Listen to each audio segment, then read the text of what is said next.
Assalamu alaikum and a very good morning to all the people who have tuned in to watch World This Morning on PTP World. I happen to be Eesha Rehan, and yes, today I am flying solo. Shahzad is not here today, and he always certainly brings such a charismatic charm and grace to the show. However, I have such big shoes to fill in his absence, and we are definitely going to miss him. If you do miss him, for all the Shahzad fans, you can comment down on our YouTube video below saying, "We missed you, Shahzad, please join us soon." And speaking of missing things, what exactly is Pakistan missing in this devastating time of flood crisis, right? It's peace, it's prosperity. We've talked about how the devastating floods have impacted almost 4 million people in Pakistan. Almost around 2 million people have to be evacuated. They've had to leave their homes behind. Imagine accumulating everything that you compile all over your life to call your house a home, the land, the family, all the things in your house, and just fleeing in times of such distressing times, right? And talking about this, we need to speak about what is happening in the globe, and Prime Minister Shehbaz Sharif has directed the National Disaster Management Authority to expedite the ongoing relief efforts, charging a meeting in Islamabad to review the flood situation and the ongoing rescue and relief operations. He asked the NDMA to ensure full preparedness in view of the potential flood situation due to rising water levels. The Prime Minister emphasized the need for early warning systems to be implemented and timely evacuation for communities to take place. The residents near rivers and in high-risk areas need to be evacuated on time. He also directed the NDMA to maintain close coordination with provincial governments and their perspective on disaster management authorities to ensure the unified response. And as the Prime Minister of Pakistan, he has done an exceptional job in directing all the emergency services to ensure that the people of Pakistan are secure and they stay safe. And not just this, the flood situation in Punjab is wreaking havoc. It's so unfortunate that the torrential rains and flash floods have wreaked havoc. Many regions in the country have claimed around 910 lives in total, injuring around 1,044 people in overall and destroying almost 7,000 homes. Can you imagine the mass amount of destruction that has taken place? And we haven't even taken into account the livestock that has died. Around 6,180 livestock has been killed since June 26, according to the latest figures, the release of the National Disaster Management Authority. At least 910 people, including 241 children, have lost their lives in the flood disaster areas of Pakistan.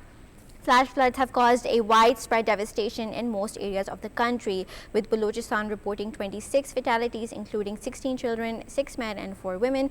Gilgit-Baltistan has stated that 41 people have lost their lives, among them 6 children, 26 women and 26 men and 9 women. Azad Jammu and Kashmir has recorded 38 deaths due to the misuse of and the death of 9 children, 17 men and 12 women. And when we speak of these figures, right, it speaks of how many people have lost their lives, maybe due to the lack of preparedness, maybe because they didn't evacuate on time. And we always think as humans that, oh, this disaster is not going to strike my family, this disaster is not going to happen to me, but it is happening. It is the reality. And not just this, the food security of Pakistan is being questioned on many levels, right? So we have the essential crops that feed the Pakistanis, that are essential for our exports and imports as well. We have rice, we have wheat, we have sugarcane, and we have rice. And we haven't even talked about how the cotton exports are going to be impacted. It's one of the largest exports of Pakistan, and it's going to be a devastating loss, certainly. But however, you know, since we have talked about how Pakistan is suffering a devastating loss, let's move on to what is actually happening across the globe. It's not just Pakistan that is facing the brunt end of the stick. We have seen how the people in Gaza are facing a crisis inflicted by humans themselves. It is not a natural disaster, it has been struck by humans themselves.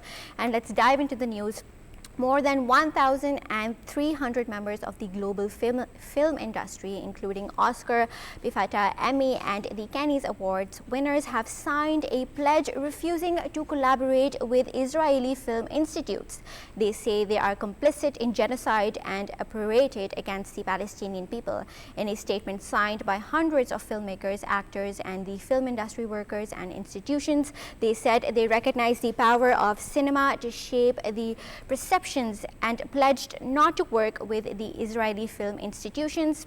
They said this in an urgent moment of crisis in which many governments are establishing that the carnage in Gaza, everything must be done to address the complicity in the horror that is being faced by the world. And not just this, let's talk about what else is happening across the globe. Pakistan and the United States have taken a major leap in global ties. It has been towards strategic cooperation, and the mining and infrastructure structures have been signed under a lot of MOUs as the memoranda of understanding are signed between the two governments. I think Pakistan and the US are going to be achieving a lot of great things.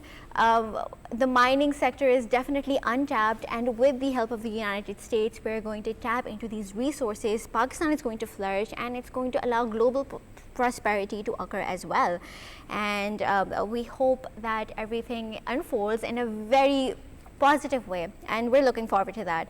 But not just this, in terms of what is happening across the world globally, let's talk about how the US President Donald Trump has said that the individual European leaders will visit the United States this week to discuss how to resolve the Russian and Ukraine war. President Trump has been at the forefront of bringing peace towards this side. He spoke to reporters after returning from the US Open in New York City that he would speak to the Russian President Vladimir Putin soon.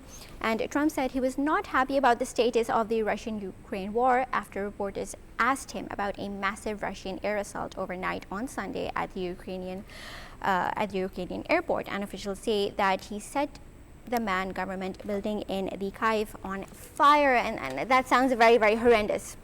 But now that we have touched on how international relations all across the globe are unfolding, what we really need to talk about is how Pakistan and China are embarking on a new journey. But this journey and brotherhood has been established over a long time, right? So Pakistan and China continue to strengthen their diplomacy, not just trade and not just in economics, but also in the sector of education. And we are witnessing an era of global academic collaboration. This cross-cultural exposure is essentially important. This is essentially important as it's going to allow children from all over Pakistan and China to come together and exchange their skills to enrich their lives. And to speak more about this, we have in our studios today an exceptional young man. He happens to be Li Qiang, the Secretary General of the China and Youth Pakistan Exchange Program. Thank you so much for being here today. How are you feeling? I'm so happy today attend your place, and I'm very happy because now recently we will just complete one event in PNCA, the topic about peace. Yeah, actually I'm living in Pakistan about 8 years, so I think Pakistan is my second hometown. All right. Yeah, I really like Pakistan and the Pakistan peoples. Because when I first time came to Pakistan, I saw that Pakistan people are very friendly. Yeah, many times they support with us, especially for Chinese. Yeah. You know, it's great to see you here being in the studios today. You've been in Pakistan for 8 years, and before this segment started, I happened to talk to our guest, and he stated that he even volunteered for some programs in Pakistan, and that makes my heart so happy, and all of the viewers so happy that we have, it's not just student collaboration, right? So you're practically working in Pakistan to help the Pakistanis as well. So now coming to our topic upon how academic education is going to bridge the gaps, the cultural gaps in Pakistan and China, what opportunities do Chinese universities offer that Pakistani students are going to avail and that are going to be beneficial for them? Yes, as China and Pakistan are always strategic partners. So I think Pakistani students have many opportunities in China. The first, I think they have the world-class universities ranked globally. And the second one is many majors they can choose, like engineering, medicine, IT, business, and arts, and some social science, yeah, each other. And afforded tuition and living cost cooperate to vast destinations, I think, yeah. Oh my gosh, that sounds so fascinating. And not just this, every other day. So me and my co-host are always talking about some news regarding China, that maybe China is making bricks on the moon, maybe China is making this asteroid type diamond, and China is achieving new heights in renewable energy resources. So when you talk about technology, right, so China is definitely on another level. So what kind of technology can Pakistani students access when they go to Chinese universities? Yes, as we know, I think in my knowledge, the China is leading in AI, robotics, renewable energy, space technology, and each other. So I think the Pakistani students, they can go into China, study with scholarship by different department. Oh, definitely. Yeah, because our association, we are send the more than 50 students every year. All right. Yeah, but in this year we have many scholarships by China government, government scholarship, and local scholarship, and maybe university scholarship, and into personal, personal scholarships. So they can choose many scholarships in China, and I think. In this time, China very open for international students. Definitely. Yes. China seems like it's so welcoming and it's ready to open its doors for the Pakistani students in terms of scholarships, right? So we obviously love scholarships. We want to get the best bang for our buck and enter the best university to gain the best skills. But when we speak about, all right, you know, maybe scholarships are offered and there's a lot of warm opening for students over there, right? So what about the language barrier? I feel like a lot of students get intimidated that, oh, I might not be able to communicate with the people over there. So what do you have to say in regards of that? Yes, I think for this issue, I think from government, okay, the university, they can arrange a free language course for the students, especially for Pakistan, I think. Right. So it's a free language course. Yes. Oh, wow. And the Pakistani students, I think they should learn Chinese language in Pakistan, because we have many Chinese schools here, and also in Namood University, Chinese course available. So after they got the certificate of HSK4, they can apply for scholarship by themselves, and our association also can help many students can get the scholarships in China. Different cities, different universities, and different majors. So different majors, different cities, and different universities. That makes my heart so happy. And I think you've spoken very accurately that Namood offers Chinese courses.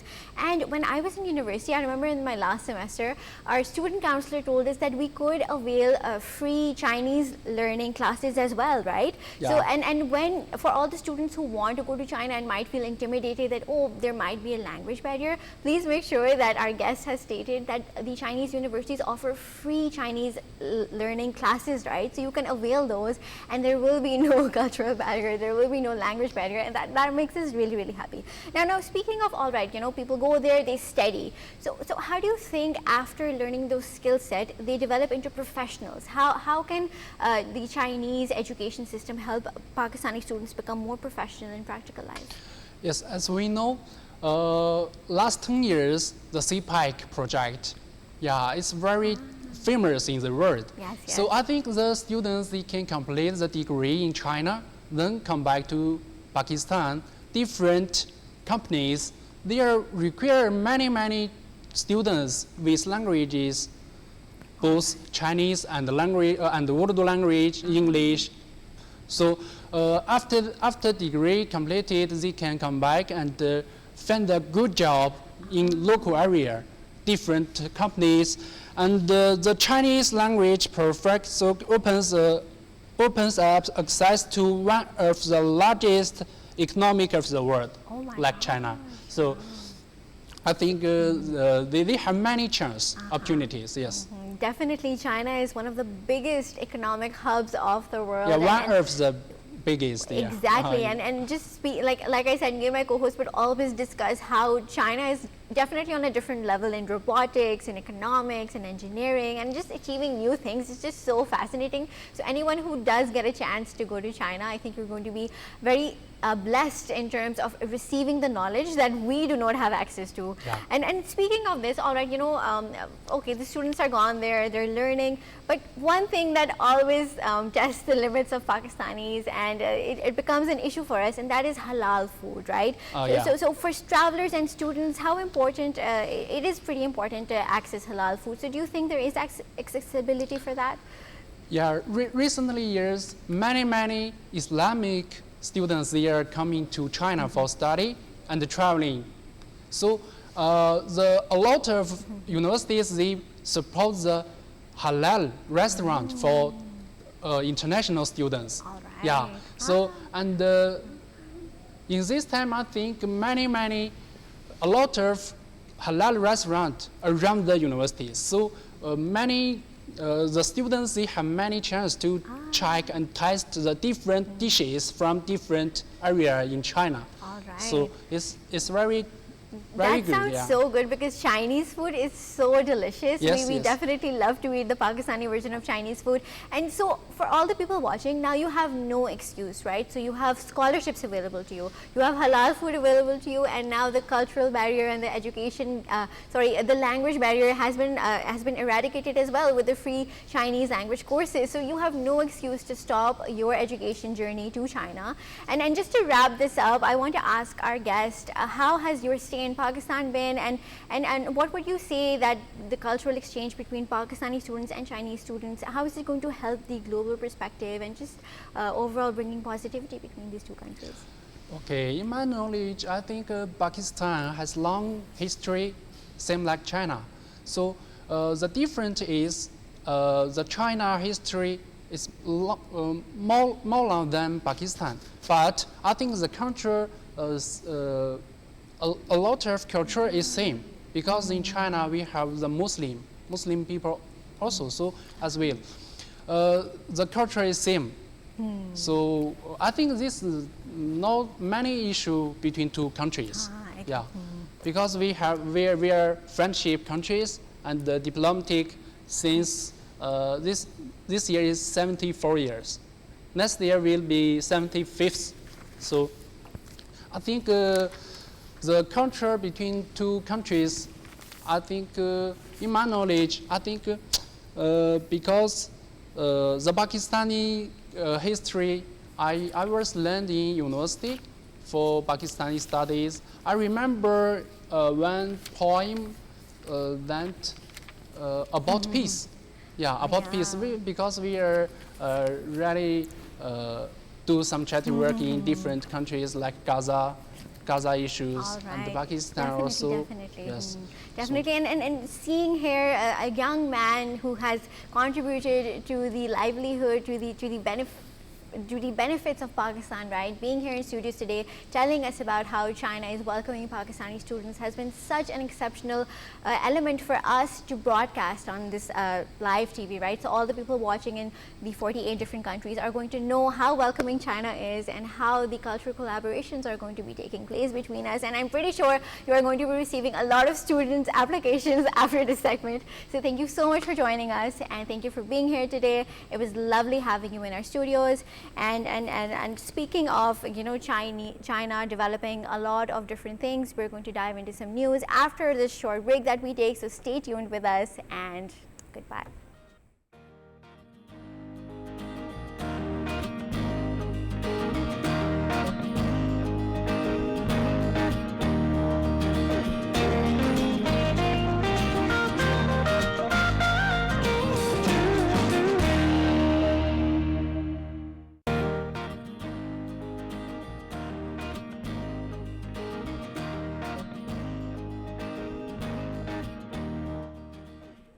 back to all the people who stay tuned with us through our lovely segment. And we were just talking about how China is reaching new heights and new levels, not just in the country itself, but all over the globe and in space as well. And speaking of these new achievements, let's dive into the news of how Chinese scientists may have cracked the secret behind these strange Canyon Diablo diamonds. The diamonds are usually made from carbon atoms in a cubic arrangement, but there is a rare form that seems to originate with meteorites when meteorites smash into Earth, producing extreme heat and pressure. The very first hexagonal structured diamond was found within the Diablo Canyon meteorite, which was believed to have hit the Earth 50,000 years ago and landed in what is the present-day Arizona. So when we talk about diamonds, they do possess a very, very unique structure, and China has uncovered what this structure actually entails. And come what may, I think China might start producing a lot of mass structurally integrated diamonds, and we cannot wait to wear them as ladies. But speaking of this, we've talked about people love diamonds, but people also love peace. People want to live in their houses knowing that they're safe, right? And imagine that you're in your house and you feel like, oh, maybe there's someone behind the walls. Maybe you're not alone. And it might be your sixth sense telling you that something is wrong, and something did unfold like this. Unfortunately, a man was found secretly living in the crawl space of a condominium in the US state of Oregon. According to officials, the man had outed a lot of space with a bed, electricity, and other amenities. His name is Benjamin, and he is originally from California. He had allegedly run an extension cord through the vent to provide lighting and power to his electricity devices. Lights were dangled from the overhead of his roof, and the fan was placed at one end of the room. A television was also found hanging on a beam and when the county sheriff's department made the discovery, everyone was absolutely astonished. Like, imagine a man living in your apartment in a small little space using your electricity, but he had everything, right? So he had his television, he had his fan, his bedroom, and I think his life was all set till the raid happened. And unfortunately, he will probably have to move and face the consequences. And speaking of facing consequences, in today's day and age, it is very essential that we are familiar with the tools that are essentially here to help us. However, like two sides of a coin, they do have different faces, right? So artificial intelligence is very important. It is meant to be helpful because it is designed to agree with us, to empathize with us, and to comfort us. However, this yes man effect has started fueling into a lot of delusions, reinforcing a lot of toxic behaviors, and it has been leading up to a lot of dangerous decisions, right? So whether it be in the field of relationships, in education, in mental health, artificial intelligence is definitely fueling into the yes man category, and just always giving a positive side and fueling into our narcissism. And to actually speak more about this topic and to unfold what it entails, we have in our studios today SAIMA HASHIM, who is a psychotherapist. She is going to unfold for us how can we counteract these AI tools. Thank you so much for joining us in our studios today. How are you feeling? I'm feeling good. How are you? I'm feeling absolutely great. So, let's jump straight into the topic. Yeah. Do you think people are turning to artificial intelligence because it validates them, because it just always has the yes man operative going on? Yeah, validation is an innate need of human being, right? And it definitely validates you. Yeah, that's why people are, getting more into AI, because it validates whatever they say, and it makes a person feel powerful. Validation is something really very powerful. But we need to understand one point, that everything that exceeds becomes poison eventually. We need to understand this. Definitely. Thank you so much for highlighting that. And as humans, what we always do is that we crave validation, right? Yeah. That is a basic human need that you have since you're a child. So what happens when AI starts fueling into these desires? How can it be dangerous, and how can we highlight when the limits are being crossed? Yeah. So first of all, we need to understand that AI is not our enemy, nor is it plotting something against human beings, right? It is doing its job. And what's its job? We need to understand its job. AI's job is to, recognize our patterns, human patterns, and the same job is of our brain and AI. They both do, they recognize our patterns and they repeat our patterns again and again, right? So what we have to do to understand the entire process is, it is good to feel validated, right? But at some point, we need to see that why is it validating all the time? Because AI is one of those friends who validate you all the time, who want to comfort you, but it limits yourself. So it's our duty, it's not AI's duties, it's a machine, it's not a friend, it's not your family member or not your therapist. All right. You need to reflect upon yourself every now and then. All right, thank you so much for highlighting that. And when I discussed this topic with my co-host, he's not here today, but he mentioned that artificial intelligence is playing an integral role for all the people across the globe, for people who do not have access to mental health services, for people who do feel alone, for people who do not maybe have friends to confide in, right? So it is acting in a very positive manner.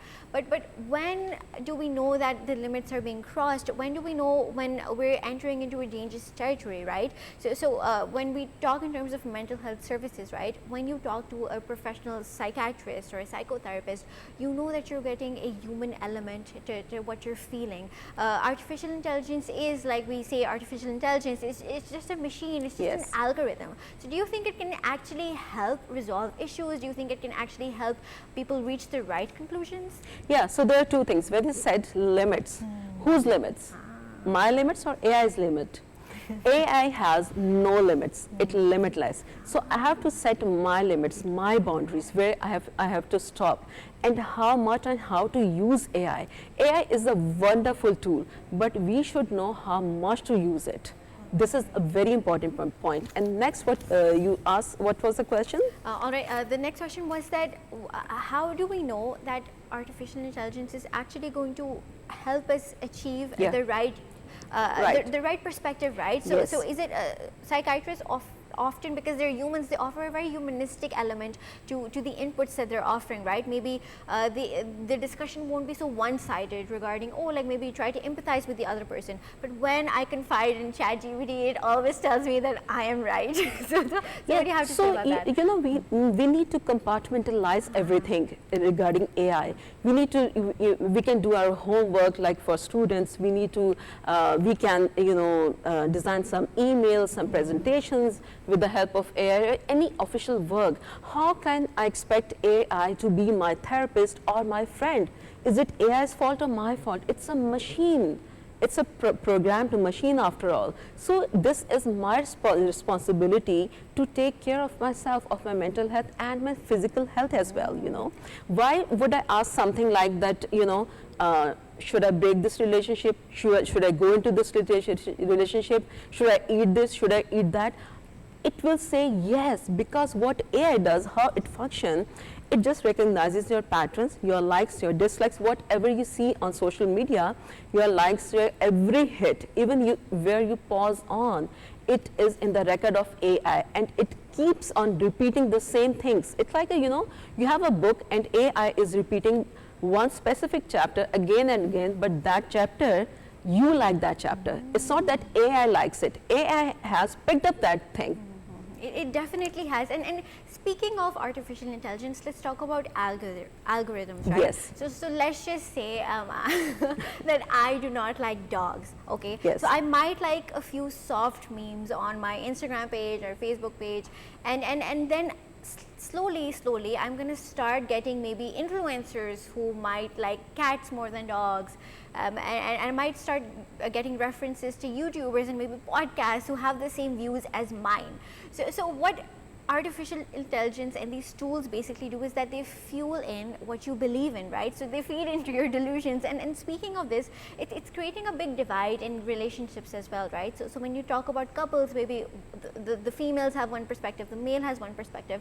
And right now, I've been seeing a lot of articles stating that when when you have a fight, essentially, right? So you're going to be fed with what you believe in on your Instagram feed, while your partner is going to be fed with what they believe in. So they're going to keep liking the posts that are being referred to them. So do you think it leads to toxicity in relationships and selfishness in relationships? Yes, you know, you might have witnessed one thing, that AI keeps showing you emotional things, right? More of the emotional things, because emotional stuff always bypasses your rational thinking, the prefrontal cortex, right? So when it takes your, the emotional part takes charges of yourself, what will happen? You become emotional and you won't be able to think rationally. All right. And relationship, when it comes to relationship, okay, I'll ask something to ChatGPT. Okay, this happened. I said this. You know, my wife, my husband, my child said this. What do you expect? How would ChatGPT or any other bot would respond? They would say, "Oh, this is sad. Do this. Do that." All right. You know, I It doesn't have definitely See, AI does not have heart or brain either.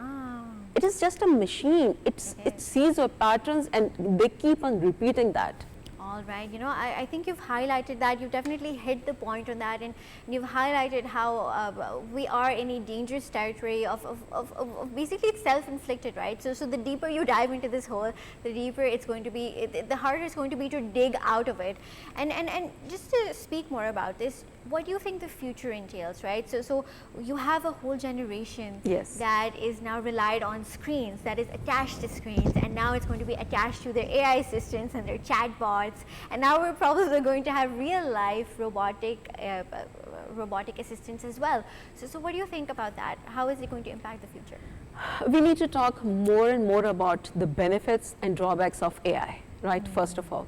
And secondly, you know, we need to talk more about how can it benefit us and how can it harm us. But at the end of the day, it is human being who's going to take responsibility of their life, not ChatGPT or AI. All right. We have to take responsibility. You know, for example, you have a plumber and you're asking him, do you know how to do a heart surgery? No, please tell me how to do. He will tell you, first you have to cut your heart, then do this and do that. How's it for you? All right, definitely. So it's actually regarding asking, it's related to asking the right things to the right type of person, right? So you need to accommodate what you believe in, and you need to be self-aware, right? So rather than seeking attention from maybe artificial intelligence, maybe seek help from a psychiatrist, right? Maybe seek help from the people in your lives. And speaking of this, when you talk about how artificial intelligence fuels patterns of behaviors in you. Unfortunately, a case occurred. We're not going to talk about the case, but it's stated that ChatGPT basically pushed a young child to commit something atrocious. So do you think artificial intelligence has the capability to make people take such drastic decisions in their life? Is it true? Yeah. Who took that decision? That person, not AI. Not AI. He was constantly asking, you know, there's nobody there for me, nobody's there for me, nobody cares for me, there's no point to live, and you know, things like that. ChatGPT was just responding him, yes, that is right, this is right, this is right. It's a yes man. All right, it is definitely a eventually when we talk about action, who took that action? Who took it? The young boy actually took the action. So I think you cannot actually blame ChatGPT or other AI algorithms for what your mind is already set on, right? So when you have your mind set on something, you cannot just go ahead and say that, oh, I was convinced by this person. And one more point, you know, by this thing. Accept the fact that you want to live in your comfort zone. You have this mobile and you think that it carries the entire world. No, this is wrong. And you're like very comfortable asking any AI bot that, can I do this? Can I do that? What should I do? What should I write? It's very easy, you know, but don't make it so much easier that, you know, you just give charge of your life to somebody else. You know, AI. Exactly. Make your own decisions. Yes. Because you cannot even trust people in that regard, right? Exactly. So people have their own biases as well. However, the humanistic bias is very different from the Yes. AI bias, because humans are essentially going to give you the whole humanistic perspective, right? However, AI is going to fuel your side. It's going to reflect as a mirror to yourself, Because and it's going to actually shine the rays back at you. Whatever your intentions are, it's going to just shine Yes. those rays back at you. Humans have experiences as well, you know. AI does not have any experience. They only have your patterns. All right. And they keep definitely. on repeating. Yeah. All right, thank you so much for being in our studios today to talk about the positive yet also devastating, everlasting Yes. effects of AI. Just like just like a two-edged sword, it has a positive side, also a negative side. And what you really need to do is find the balance in this day and age to cope up with how artificial intelligence is impacting our lives. But speaking of how this has been happening across the globe, how can we combat this, right? So I think to combat this, you need to be more active, more lively, and to be more sporty. And speaking of being sporty, let's dive into some sports news. The Asia Cup 2025 has begun today in Dubai, with Afghanistan facing Hong Kong in the opening match. 8 teams are taking part in the tournament, divided into 2 groups. Group A consists of Pakistan, the UAE, India and Oman, while Group B features Bangladesh, Sri Lanka, Afghanistan and Hong Kong. Pakistan will play the first match against Oman on September 12th, followed by a huge profile case against India on September 14th. Not just this, the Super 4 stage is scheduled to begin on September 20th, with the final set for September 28th. PTV Sports HD will be telecasting the entire match live, so make sure to tune in and catch this match if you are a sports fan and want to be more active. And not just this, Pakistan will also be hosting Sri Lanka for a 3-match ODI series at the Rawalpindi Cricket Stadium from November 11th to November 15th. The PCB has announced this, and this will mark Sri Lanka's first bilateral ODI series in Pakistan since 2019. And not just this, when you speak about sports, we also need to talk about international sports and what has been going on in recent developments. So the US Open final, Alcaraz clinches the title after defeating Sinner. Carlos Alcaraz has been crowned the US Open Championship after defeating Jannik Sinner. The scores are from 6-2, 3-6, 6-1, and 6-4 in the thrilling final. That honestly sounds so fun. And the Spaniard, who dropped his first set of the tournament, rode it back with a dominant playing, racing with a 5-0 lead. And when you speak about sports, right, so what we really need to talk about is what Pakistan is achieving in the field of sports. Yesterday we talked about how Pakistan defeated the other 2 nations in the Tri-Nation series. We were definitely thrilled to hear that, but it's not just cricket that the field we are shining in, it is football as well. And from Pakistan to Qatar, our young football stars have made us proud. The Smurfs Football Club has recently returned from an elite Afro-ASIAN Academy Championship in Doha. The tournament brought together a total of 9 nations competing in the thrilling display. And joining us in the studios today is one of those little heroes, a young budding star. His name is Mohammad Abdullah, and he has brought back the success to Pakistan. Thank you so much for being in the studios with us today, Abdullah. How are you feeling? I'm feeling really well. Thank you for having me here. All right. Firstly, obviously, congratulations to you on achieving this new height for Pakistan. So please tell us more about the match. How did it unfold? And what do you feel like after winning this success? Well, when we went to Qatar, right, it was a really good experience. I had, bonding with the team. It was a fun time, but it depended on the matches, and it was really much, as a team game. We all had to play as one team. But as we played, right, we got to the finals. There was the U10s who got to the finals. They played very well, extremely. But we sadly lost and got 2nd place against Real Betis, 4-3. And then there was the U11s who got to the semi-finals and lost, and we got 3rd place from that.